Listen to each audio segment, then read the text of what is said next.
disruptive teknologi begitu ya, disruptive teknologi. Jadi ada sekitar 12, nanti slide berikutnya juga akan ada beberapa lagi. Pertama kita dari mobile internet. Biasanya kalau ngomongin big data itu kuliahnya udah beberapa SKS gitu ya. AI itu juga ada beberapa SKS kuliah dan itu biasanya ya bersemester-semester. Yang pertama ada mobile internet. Saat ini tentu internet sudah tidak perlu mencari hotspot lagi, bahkan karena beberapa case yang ada di cyber security udah pada takut, wah kalau kita ngomongin connect ke hotspot wah bahaya gitu ya. Jadi udah internet sudah ada di mobile kita. Jadi memang di mana-mana kalau HP mati kita panik biasanya. Kemudian kedua adalah automation of knowledge work. Jadi pekerjaan-pekerjaan clerical sekarang sudah bisa digantikan oleh otomasi ya, automation. Jadi terkait dengan contoh tukang parkir gitu ya, atau yang menerima parkir sekarang sudah pakai automation, palang dan sebagainya. Jadi itu pekerjaan-pekerjaan itu sudah mulai banyak digantikan.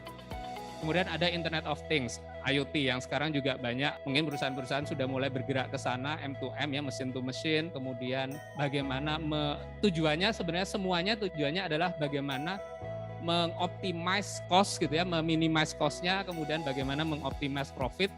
Tentu biasanya ada investment di depan dan sebagainya. Nah, itu yang perlu dibahas lebih detail, Internet of Things. Kemudian cloud technology, jadi semua sekarang sudah ya mungkin belum semua, tapi sudah banyak mengarah ke cloud teknologi. Jadi banyak perusahaan-perusahaan yang membuka data centernya di Indonesia. Beberapa waktu lalu AWS juga sudah membuka. Sebelumnya Alibaba dan GCP ya, Google Cloud Platform juga sudah membuka. Dengan besarnya pasar di Indonesia, begitu ya kurang lebih.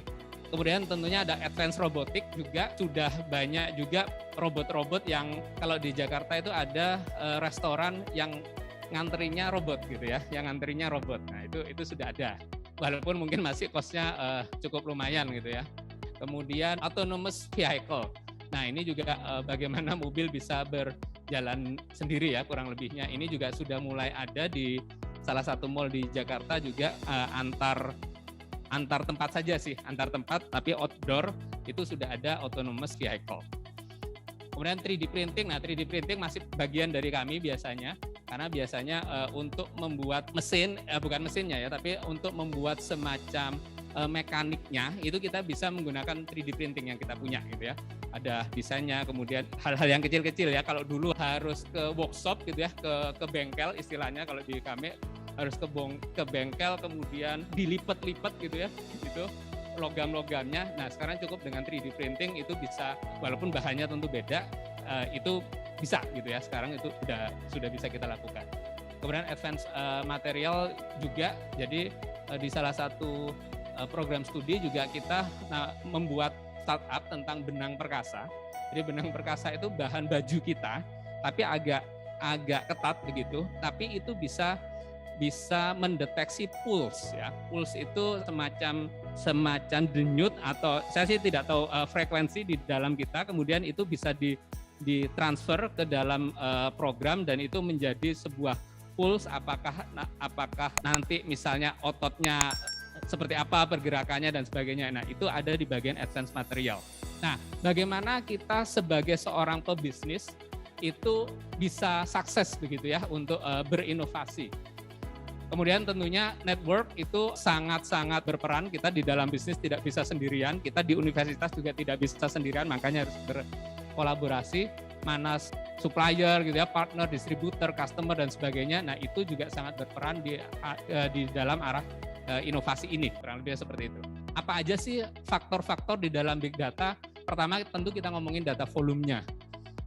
Nggak hanya sekedar ribuan, puluhan ribu row of data begitu ya, tapi memang sudah terabyte, petabyte, dan seterusnya. Kemudian data source-nya, tidak hanya sekedar kita masukin form, tapi udah ngomongin sensor yang bervariasi, IoT itu, RFID, kartu, device-device yang bermacam-macam, terutama kalau ibu bapak di manufacture begitu. Kemudian ada aplikasi-aplikasi tradition, dan web server juga.